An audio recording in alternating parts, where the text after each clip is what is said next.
Selamat sore, Shalom. Ini luar biasa ya, ada yang dari jam 5 pagi tadi, belum pulang. Nanti mungkin sampai jam 9 malam ya, maraton.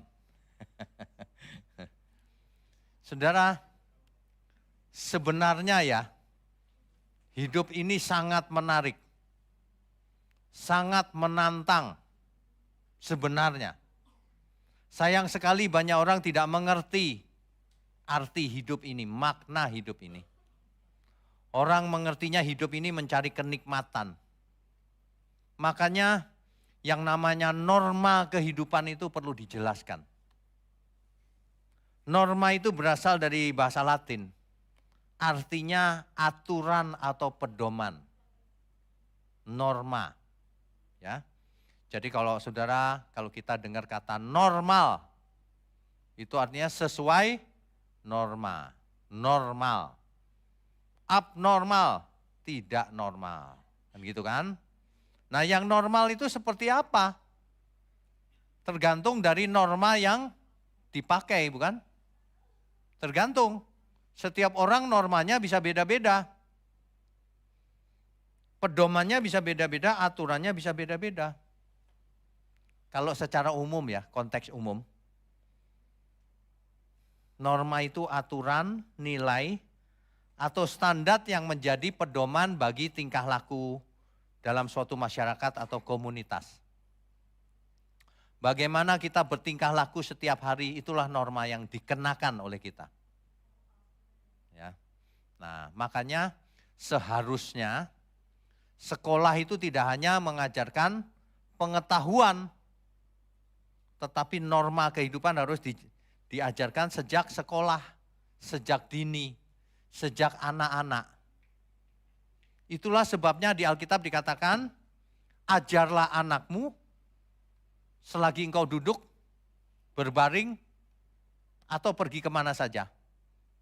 Kita harus mengajar supaya anak kita punya norma yang sama dengan kita. Kalau kita orang percaya normanya bukan norma dunia, norma ilahi. Seperti apa itu? Nah, itu tidak diajarkan di sekolah pasti. Norma yang ilahi. Kalau yang norma yang normal secara umum, semua orang tahu etika umum. Tapi norma ilahi hanya diajarkan harusnya di gereja. Dan semua orang harus belajar meskipun bukan di gereja yang sama. Karena yang namanya norma ilahi itu tidak berbeda satu sama lain, sama, universal. Kehendak Tuhan itu universal. Jadi kalau kita bicara norma, itu dekat dengan etika kan? Etika. Etika macam apa yang kita punya? Makanya ada namanya etika Kristen. Di dalam dunia teologi ada yang namanya etika Kristen. Makanya kalau seseorang bikin karya tulis, skripsi, tesis atau disertasi, ada judul di depannya tinjauan teologis atau etika Kristen gitu. Etika, bagaimana kita hidup beretika?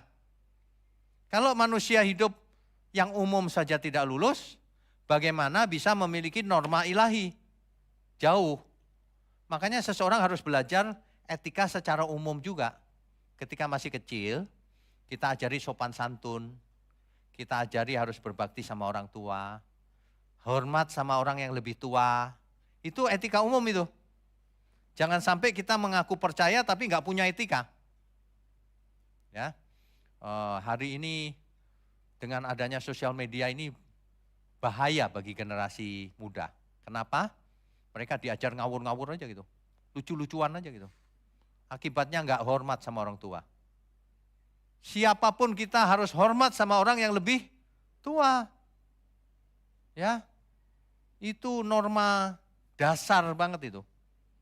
Kalau orang tidak menghargai orang yang lebih tua ya gak usah bicara kebenaran kita.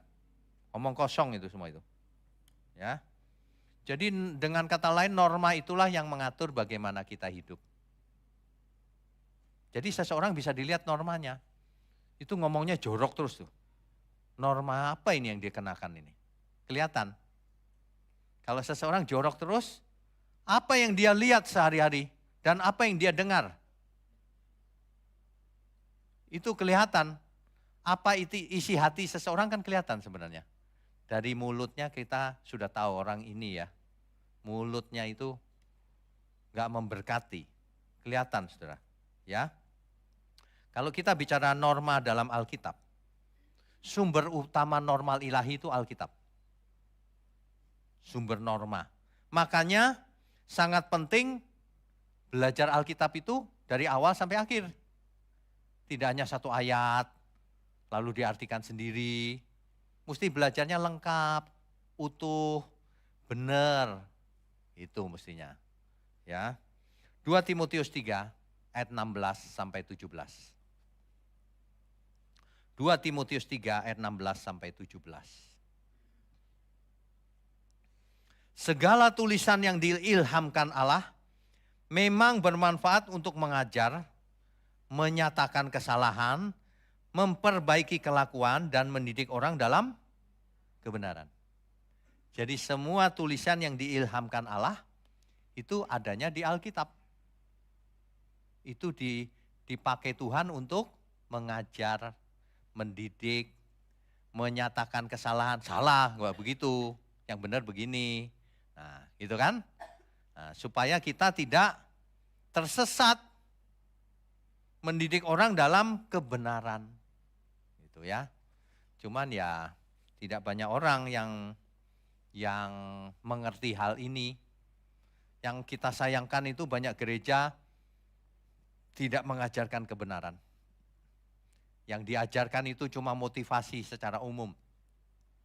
Yang enak-enak didengar, sehingga jemaatnya sudah belasan tahun, puluhan tahun tidak berubah dari dulu sampai sekarang. Gak berubah. Sedih. Buang waktu kan 20 tahun itu lama loh. Tapi gak berubah gitu. Sedikit pun tidak berubah. Ya kalaupun berubah sedikit sekali. Iya.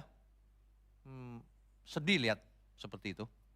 Makanya kita meskipun baru mulai, meskipun belum besar banget, tapi kita harus benar. Supaya menjadi teladan bagi dunia yang gelap ini. Ya. Aturan hidup yang berasal dari firman Tuhan, itu pasti membentuk karakter seseorang, cirinya. Makanya saudara, semua di luar sana, kalau mendengarkan suatu khotbah atau ajaran atau apapun, yang tidak menekankan pembentukan karakter, berarti salah dia. Pembentukan karakter building, pasti salah. Karena Tuhan Yesus datang ke bumi ini, mau mengubah setiap kita, supaya berkarakter ilahi. Berkarakter, bukan beragama saja. Kalau beragama jadi aneh, seperti orang Farisi, ahli Taurat, jadi aneh. Tapi kalau berkarakter itu beda. Orang lain akan melihat orang yang berkarakter ilahi. Dan orang akan suka. Kenapa? Meskipun mereka belum mengerti, mereka akan merasa diberkati. Mereka akan merasa aman. Aman aku kalau dekat dia. Kalau dekat dia bahaya nih. Dihakimi terus. Nah, jadi kita harus mengerti kita itu berkarakter ilahi atau tidak. Jangan sampai kita tidak berkarakter ilahi, agamawi. Waduh, menimbulkan permasalahan di mana-mana. Ya, kalau kita berkarakter ilahi, kita justru tidak menimbulkan masalah. Kita justru orang yang bermasalah suka sama kita. Kenapa? Aku gak dihakimi, aku nyaman. Nah, baru mereka bisa bertobat. Baru orang bisa belajar yang benar itu begini loh. Barulah seseorang bisa mengalami perubahan akal budi. Perubahan karakter. Seorang istri pasti bisa melihat kalau suaminya berubah. Pasti. Seorang suami pasti bisa melihat kalau istrinya berubah. Pasti. Karena itu yang paling dekat kan. Setiap saat ketemu, melek muka, lihat lagi. Pas mau merem tidur, udah lihat duluan lagi. Terus menerus, jadi suami istri paling tahu pasangannya seperti apa. Ayo kita berubah, ya. Kalau komunitas ini disebut gabungan pria dan wanita, itu bukan tanpa maksud. Dulu kan kaum wanita, kalau pria wanita artinya ada kaum wanita, ada kaum prianya. Kalau ada yang ngundang kaum wanita ya kaum wanitanya berangkat, prianya nggak boleh ikut. Kaum wanita kan, tapi kalau yang diundang kaum pria ke tempat lain ya kaum prianya yang ikut. Tapi wanitanya boleh ikut. Loh kok beda? Ya nemenin suami kan boleh. Tapi sebaliknya juga boleh kok suami nemenin istri. Itu suami yang baik. Tapi gini loh, gabungan itu maksudnya semuanya harus ke surga, masa istrinya doang kamu wanita? Ada amin kan nih? Ke surga sama-sama. Jangan ada loh di sini yang istri bilang, jangan Pak, suamiku jangan. Aduh, jangan sampai begitu loh. Ya. Jadi norma Alkitab itu luar biasa. Jadi sebenarnya ya, kita itu nggak perlu cari para motivator, itu nggak perlu. Ikut ini, ikut itu, seminar ini, seminar itu, bayar mahal, nggak perlu. Di Alkitab semua sudah ada. Bahkan lebih hebat dari semua yang ada di dunia ini. Contoh, norma Alkitab mengajarkan apa? Kasih. Saudara pernah diajar di motivator untuk mengasihi musuh? Gak ada. Gak ada cerita begituan. Kalau kita ke motivator atau ke seminar-seminar itu kan kesuksesan untuk diri sendiri. Cari passive income yang banyak. Berhenti sampai di situ aja. Supaya kaya raya. Kalau mau kaya raya sebenarnya gak sulit-sulit amat kok. Kalau orang mau curang banget gitu ya, kaya raya. Iya. Tapi nanti ujungnya maut. Maut, saudara. Kalau kita mau curang itu ya banyak cara untuk menjadi kaya. Tapi ujungnya maut. Ya. Kasih. Kalau kita mendasari hidup kita ini dengan prinsip kasih yang benar, maka hidup kita nggak ada masalah. Kalau kita mengasihi semua orang, orang itu marah nggak? Ya nggak mungkin dong. Orang itu akan senang kok dia baik sama aku ya. Dimulai dari lingkungan keluarga sendiri, gereja, teman-teman, dan meluas. Norma kasih itu yang tertinggi. Prinsip hidup itu kasih. Kalau kita punya kasih yang benar, kita tidak mungkin diomongin itu sakit hati. Itu nggak punya kasih. Nggak mengerti kasih dia. Kasih itu ya, ada orang mau fitnah kita gitu ya. Aduh kasihan ya dia ya. Kasihan dia. Nanti ditolak Tuhan dia. Loh, kita malah mengasihi, nanti ditolak Tuhan dia. Itu. Tapi jangan pernah dipermainkan orang hanya gara-gara alasannya kasih juga. Banyak orang dunia itu memperalat orang katanya kasih Kristen. Ya lihat dulu, bukan untuk dipermainkan juga. Misalnya ada bendahara yang tidak jujur misalnya. Terus bendaharanya bilang ini, Bapak kan Kristen, harus mengasihi meskipun saya nggak jujur. Enak aja loh. Memang kita mengasihi dia tetap, tapi kamu jangan jadi bendahara. Kau gak cocok jadi bendahara. Kamu cocoknya cuci WC aja. Aku mengasihi kamu, tapi kamu sesuai talentamu aja. Ya, belajar dulu. Habis dikasih kepercayaan banyak orang itu gak bisa dipercaya. Waduh, orang kalau lihat uang ya, liar pikirannya. Saudara, puluhan tahun saya jadi bendahara. Pegang uang, semua uang ada di tempat saya dulu. Tapi nggak ada tuh pikiran sedikit pun untuk ngakalin atau apa, nggak ada. Semuanya clear. Saya pernah ceritakan waktu saya masih muda baru lulus, ditawarin tanda tangan doang tuh, dapat satu rumah beneran. Saya cerita sama istri saya, rumahnya ada di sana tuh kalau saya dapat yang gede. Wah, saya nggak tertarik tuh, padahal belum punya apa waktu itu. Hari itu tanggal berapa ya? Itu tahun berapa ya? Itu sudah punya rumah, tapi ini rumah gede nih, nggak mau saya. Nggak, ngapain? Nggak mau. Kita mesti militan kalau soal hidup kudus. Ada amin nggak nih? Ya kalau nggak norma kehidupannya nggak usah dibahas. Itu sama dengan orang dunia. Berani tampil beda. Berani bayar harga. Norma-norma yang ilahi itu begitu. Hidupnya kudus. Satu kasih, dua kudus. Bagaimana kita menjaga kekudusan hidup kita ini. Suami-suami gak usah ngelirik kiri kanan. Itu gak kudus matanya. Lihat aja ke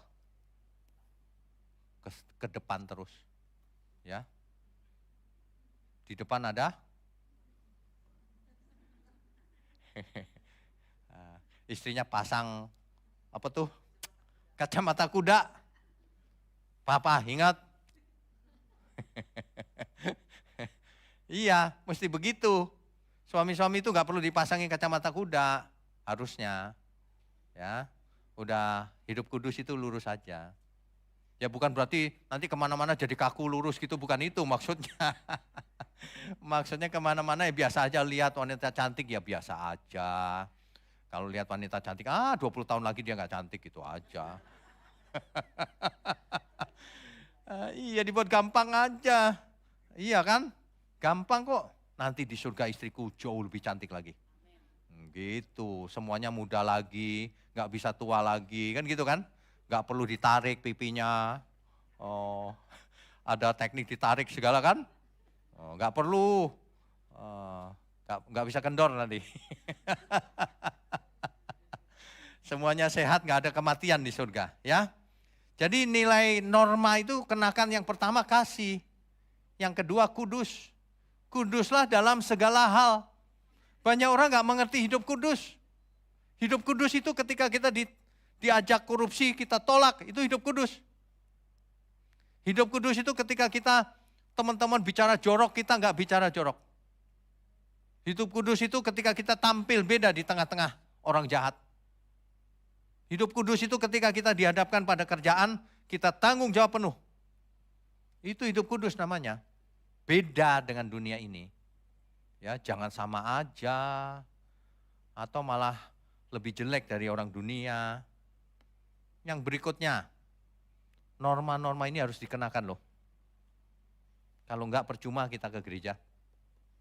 Yang berikutnya kejujuran. Tidak menipu, tidak munafik, tidak curang. Tidak curang. Kan firman Tuhan berkata, anakku tidak curang. Kalau ada di antara kita yang curang itu bukan anak Allah. Bertobat lagi ya, sebelum waktunya. Coba kita baca tentang kejujuran. Amsal 12 ayat 22.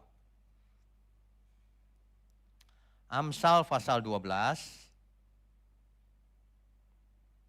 ayat 22. Orang yang dusta bibirnya adalah kekejian bagi Tuhan. Tetapi orang yang berlaku setia dikenannya. Saudara ngerti nggak dikenannya ya? Bahasa Indonesia ini agak nggak pernah dipakai zaman sekarang.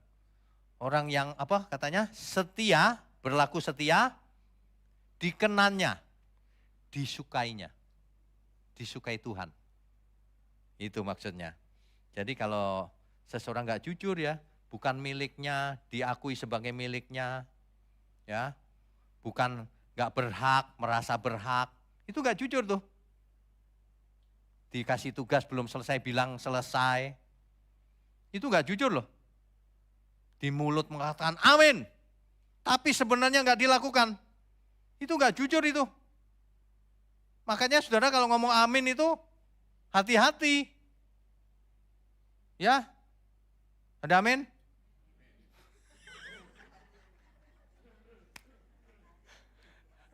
Gak ada pilihan kan? Ditanya amin tetap harus amin. Tapi memang gitu, kita itu memang harus dijorokin. Beneran. Misalnya orang suruh berenang ya, nggak mau, jorokin aja, berenang deh. Melayani itu nggak bisa, oh melayani. Udah, terpaksa jadi bisa, lama-lama jadi biasa. Mesti dijorokin, ya. Kan gitu. Ketika ditanya amin, amin ya. Udah keburu ngomong amin. Ya udah lakukan.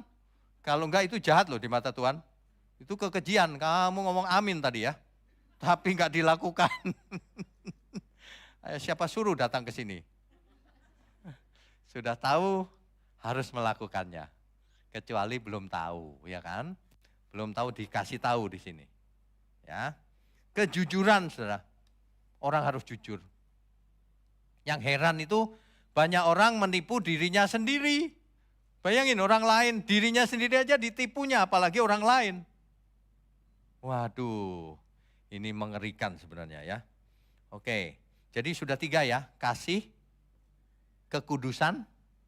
Yang ketiga, kejujuran. Yang keempat, norma kita itu harus punya sifat pengampun. Suka mengampuni. Saudara tahu kata suka itu apa ya? Suka. Nggak usah diperintah. Suka. Nggak usah diancam. Aku suka mengampuni. Suka itu bahkan mencari. Aku suka makan itu, dicari sampai kemana. Iya kan? Kita harus suka mengampuni. Bukan cuma berusaha mengampuni, tapi suka mengampuni. Coba latihan mulai sekarang. Kalau ada orang yang nyebelin gitu ya, aku suka mengampuni. Jangan ikut sebel. Bisa nggak ya kira-kira ya? Loh kok senyum-senyum? Harus bisa. Aku suka mengampuni. Kalau enggak gini, Tuhan tanya, kamu suka aku enggak? Aku enggak suka kamu, kata Tuhan. Habis disuruh mengampuni enggak mau, ayo. Sebab Alkitab itu sebenarnya eksplisit loh. Barang siapa tidak mengampuni, dia tidak diampuni. Jadi syarat utama itu, ini tadi yang kita bicarakan norma ini ya. Ini norma-norma utama sebagai anak Allah. Norma utama dalam bagaimana kita hidup sehari-hari sebagai orang percaya. Itulah yang membedakan dengan orang dunia. Dibahas gak beginian di motivator, seminar motivator? Gak bakalan. Gak bakalan. Makanya norma ilahi itu beda. Jauh di atas yang kelihatan. Jauh di atas yang fana ini. Kita sedang mempersiapkan karakter surgawi. Karakter building, saudara. Saudara kalau ikut seminar karakter building, pasti beda isinya. Karakter yang di bumi aja gitu. Ya, mungkin ada kejujuran juga. Kekudusan gak ada. Kasih gak ada. Pengampunan ya mungkin dimaafkan saja. Gitu. Tapi ini enggak, mengampuni itu bukan cuma maaf. Benar-benar mengampuni. Menerima lagi kalau dia bertobat.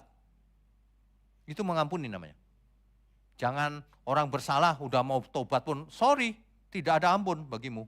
Waduh, yang begituan Tuhan juga bilang gini, sorry juga buatmu. Sorry lagi. Gak ada kita sorry-sorryan itu. Apapun ya Tuhan siap. Ya. Norma yang kelima, ketaatan. Dicatat itu. Kalau orang nggak bisa taat sama yang di bumi, apalagi sama yang di atas. Omong kosong semua itu. Ketaatan dimulai dari kecil.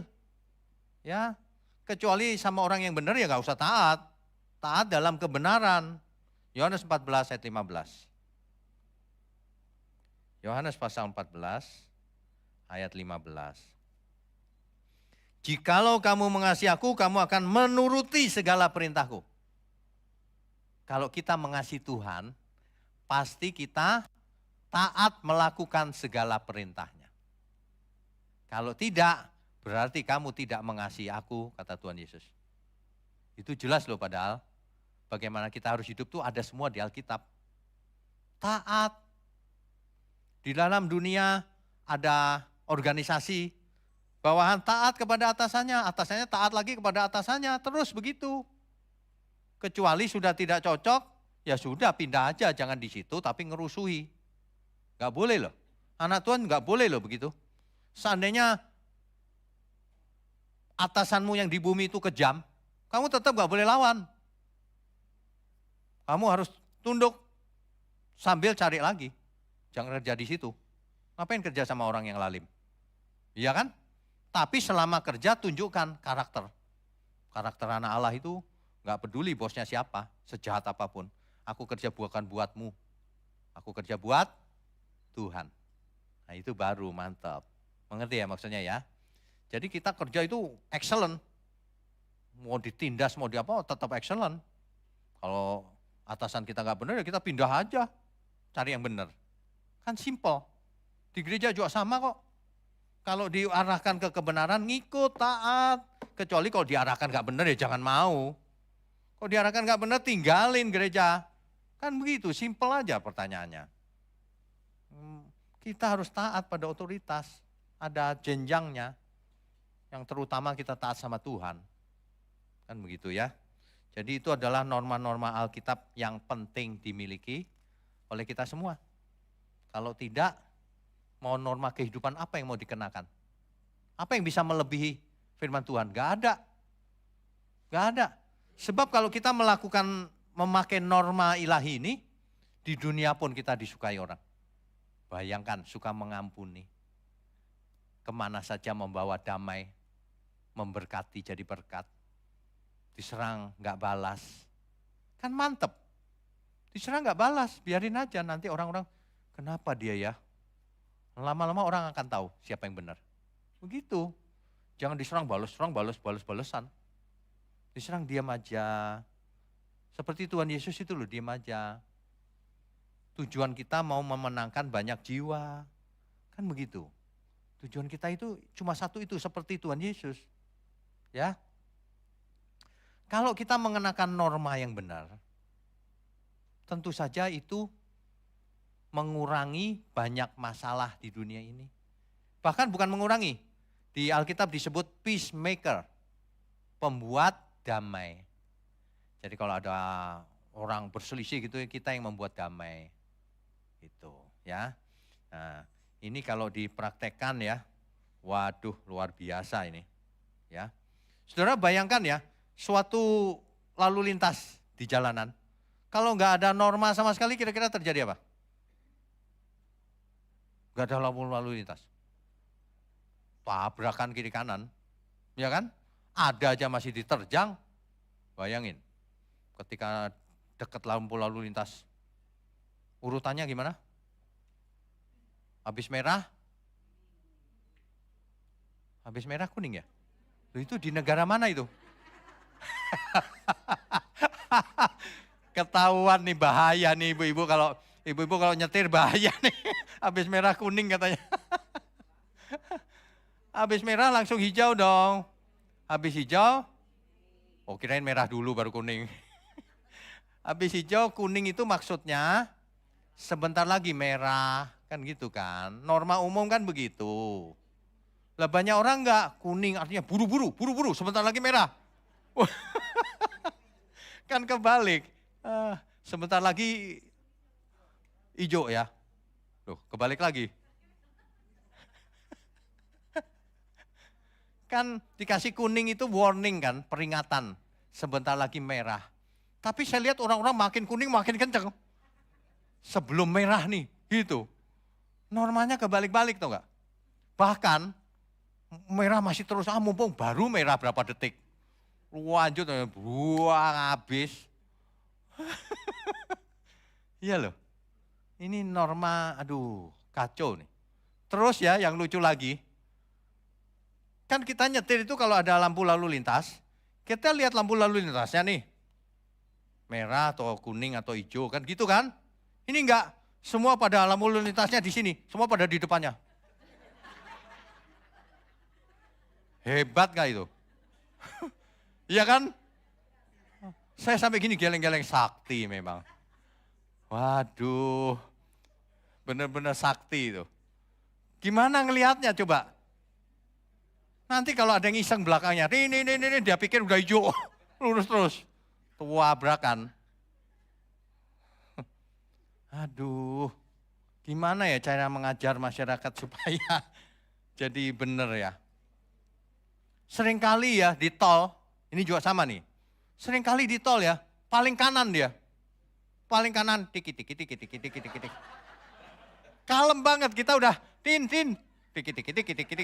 Cuek bebek. Atau budek dia kali.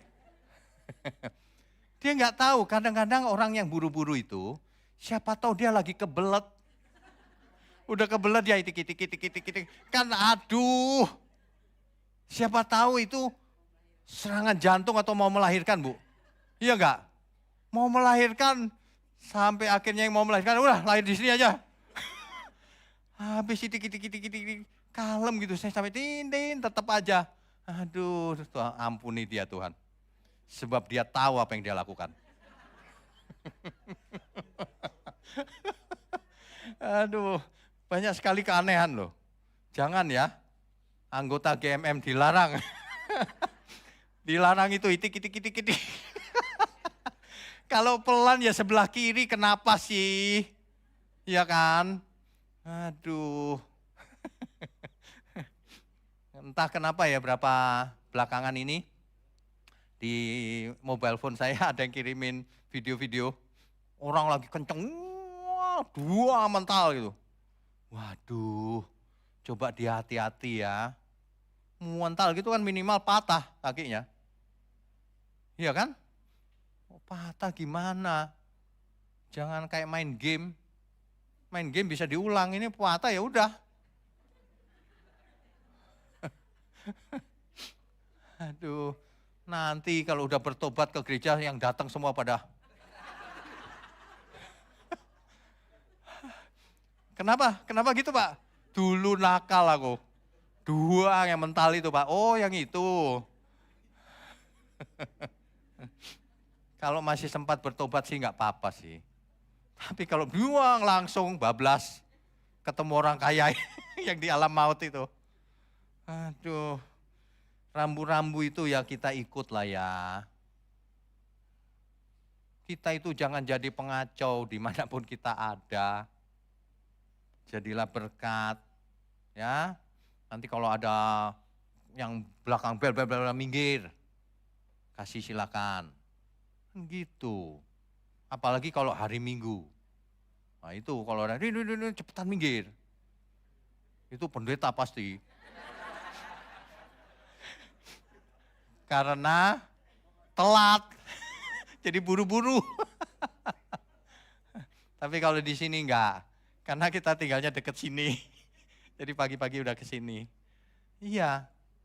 Saya sampai geleng-geleng loh. Ambulan. Itik. Saya pikir benar-benar budak orang itu. Ambulan kan artinya orang sakit. Kok tetap enggak mau ngalah ya? Suatu hari dibalik tau enggak? Dia yang di ambulan. Terus dia lihat orang lain, itik.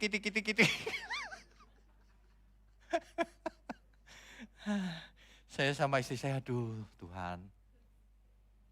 Saya pernah cerita lagi itu kan, yang di pom bensin, kita lagi ngisi bensin. Anak muda, pakai mobil, apa itu yang gepeng kayak Batman tuh. Kayak mobilnya Batman. Shoot gitu, di depan saya langsung shoot gitu. Wah, siapa nih?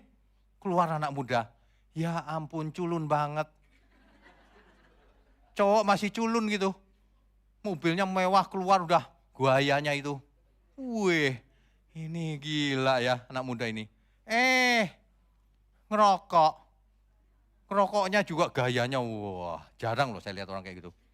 Ngerokoknya itu. Gitu, gila. Saya bilang sama istri saya, hitungin 1 menit berapa kali.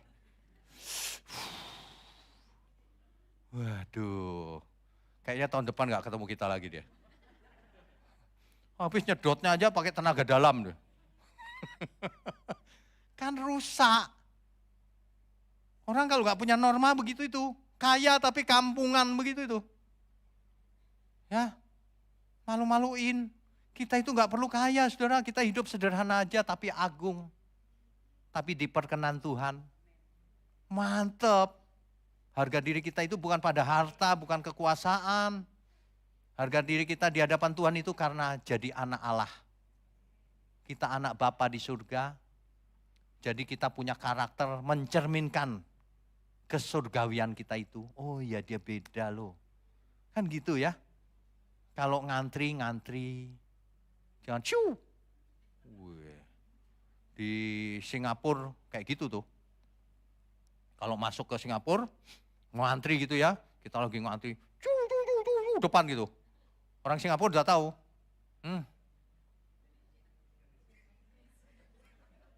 Sebab dari negara lain gak ada yang gitu. Terkenal tuh gak? Saya sampai aduh Tuhan ini kenapa sih begini ya. Waduh maju kayak gak punya aturan sama sekali gitu. Gak merasa salah lagi. Waduh ini kacau balau dunia ini. Norma umum aja gak lulus Pak. Itu norma umum loh itu. Iya enggak? Kalau kita ada di kendaraan umum, ada ibu-ibu hamil gede banget gitu, berdiri. Masa yang duduk cowok masih muda, cuek aja. Waduh, nanti lain kali biar dia yang hamil. Anak muda ya berdirilah. Itu etika umum loh itu ya. Mestinya mulai diajar etika umum. Yang praktis-praktis dulu. Supaya mengerti.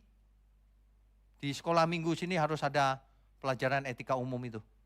Yang praktis. Supaya nggak jadi sandungan. Ngomongnya Tuhan terus. Tuhan Yesus dikit-dikit. Tapi nyetir aja nggak bisa pakai etika umum. Bicara aja nggak bisa sopan. Aduh, ngeri loh dunia ini. Ngeri. Anak-anak muda kalau saya lihat, waduh, ini nanti gedenya kayak apa nih tuanya. Muda aja udah rusak begini. Gimana tuanya nanti? Itulah bedanya. Itulah sebabnya. Firman Tuhan berkata, jangan serupa dengan dunia ini. Supaya kita beda. Beda itu bukan menyendiri di gua gitu, bukan. Supaya kita beda dalam hal pikiran, perasaan, norma hidupnya beda. Jangan serupa dengan dunia ini. Berubahlah menurut pembaharuan budi. Itu kalau mau saya ganti kata-katanya. Pembaharuan norma kehidupan. Norma kita itu harus beda. Dirubah. Jangan seperti orang dunia ini. Nanti orang lihat gak diberkati. Ngomongnya Yesus terus tapi gak beda. Ayo siapa yang masih kalau di lampu merah lampunya di belakangnya. Ayo. Bisa ya. Di belakangnya. Udah bukan cuma di belakangnya aja Pak. Maju sampai tengah jalan gitu.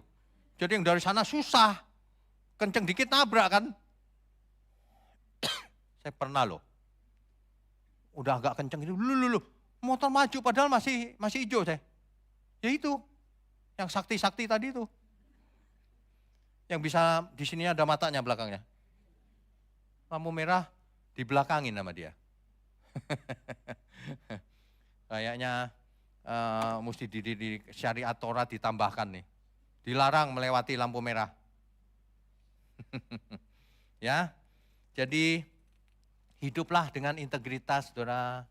Apa yang kita bicarakan, apa yang kita pikirkan, apa yang ada dalam hati kita, apa yang kita perbuat harus selaras, ya, harus sama. Jangan apa yang dipikirkan kita, yang dibicarakan beda, yang dirasa beda, yang diperbuat beda lagi. Itu orang gila namanya. Kalau di pikiran A kan mestinya A nih, gitu kan?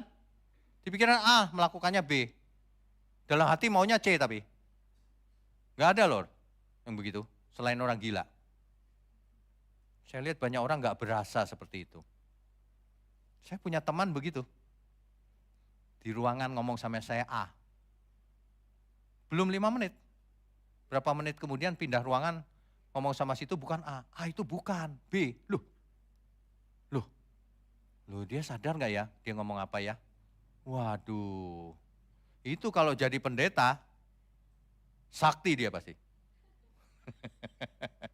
Ngomong sembarangan, heran.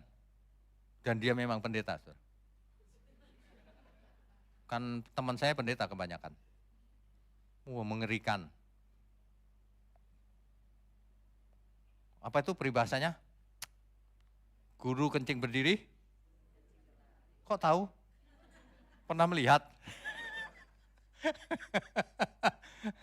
Gurunya aja kayak gitu pengkhotbahnya. Lalu bagaimana jemaatnya?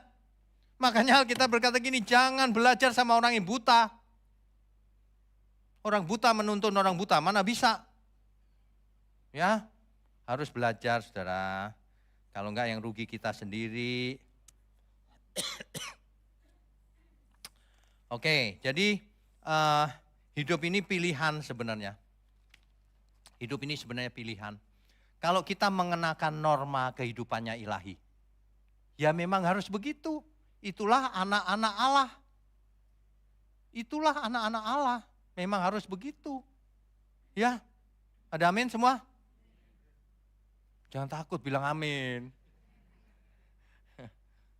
Bahkan ya, saya sering bicara di sini bahwa kalau kita mengenakan norma kehidupan ilahi itu, bukan hanya dengan pikiran tentunya, dengan perasaan. Ya, dengan perasaan. Tadi pagi waktu saya mau berangkat ke sini impartasi pagi itu, waktu mandi terselip satu nada, agak panjang tuh nadanya. Loh, langsung saya rekam.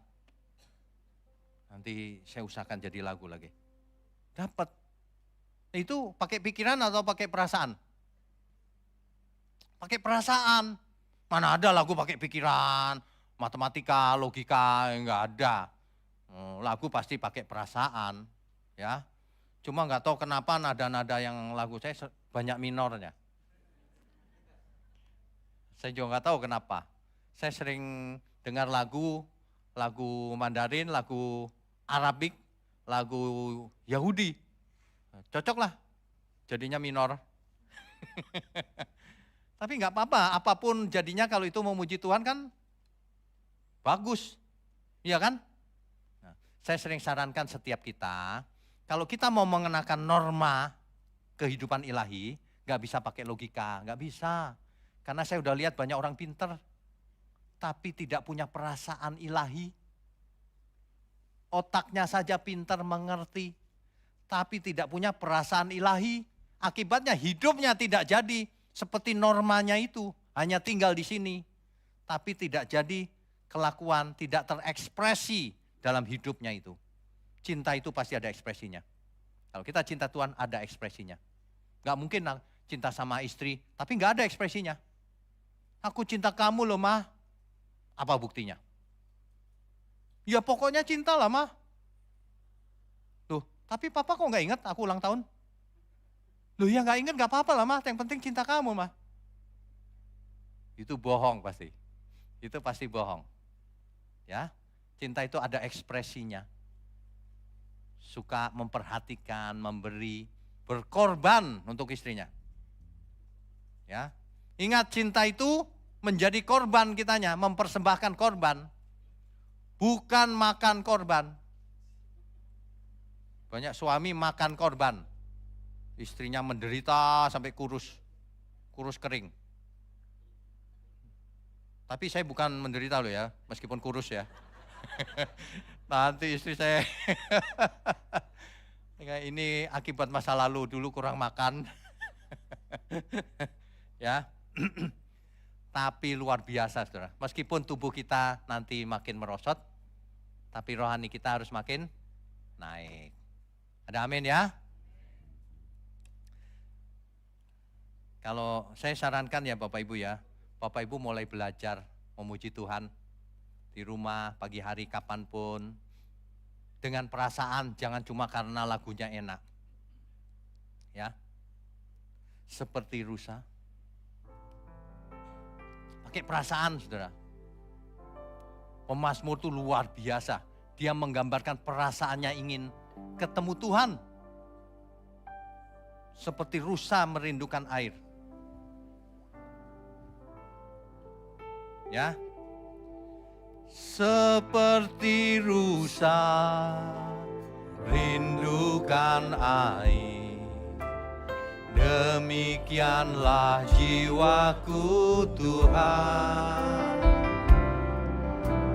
Dalam tangan-Mu ku serahkan hidupku sampai selama-lamanya. Seperti rusa. Seperti rusa rindukan air, demikianlah jiwaku Tuhan. Dalam tangan-Mu ku serahkan hidupku sampai selama selama-lamanya. Jiwaku haus padamu Tuhan, bilakah ku datang padamu? Air mataku tercurah padamu di siang dan malam hari. Sekalipun dagingku dan hatiku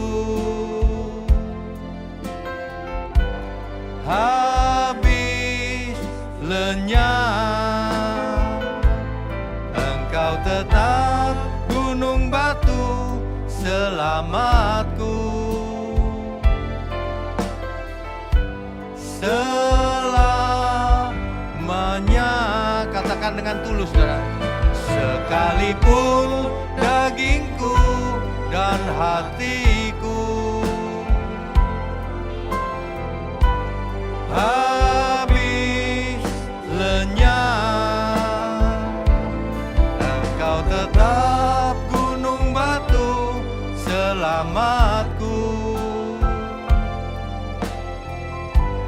Selamanya.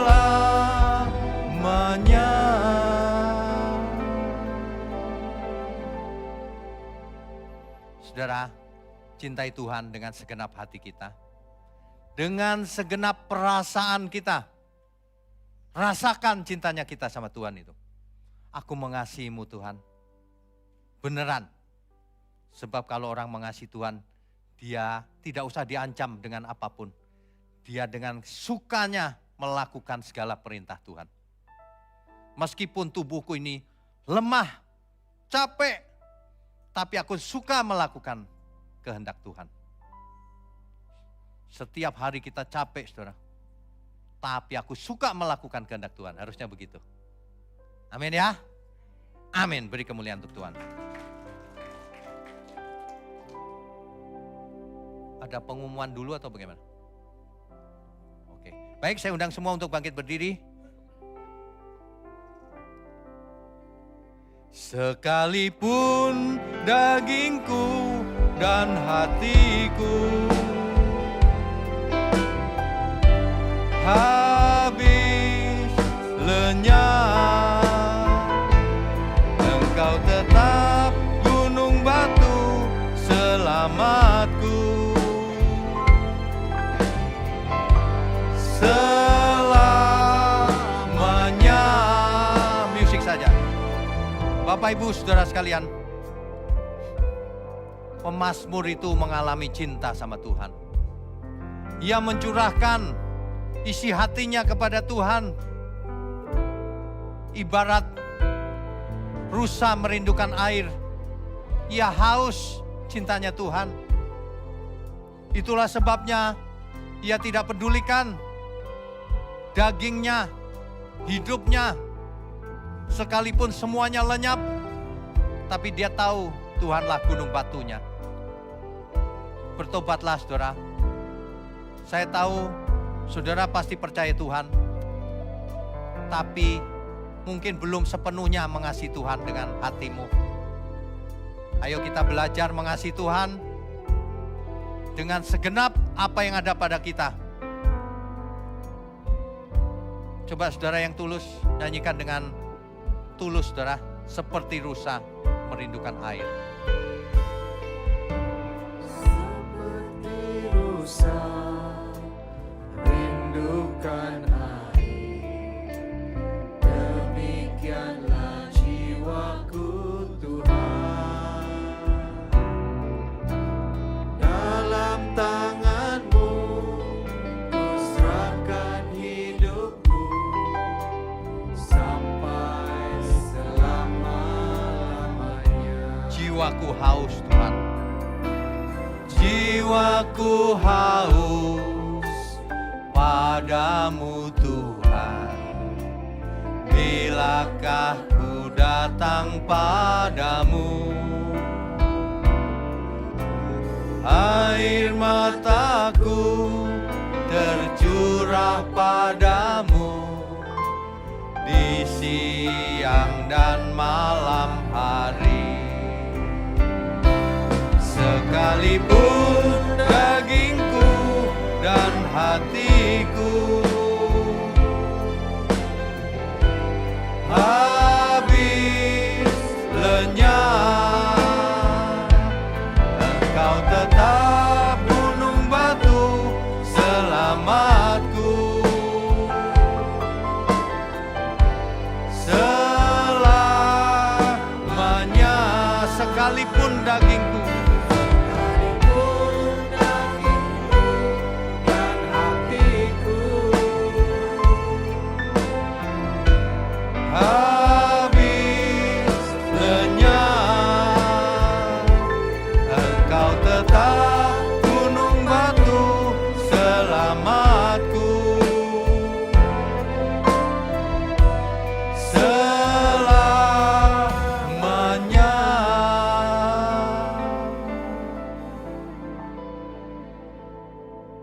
Bapak Ibu Saudara sekalian, mari angkat tanganmu tinggi-tinggi.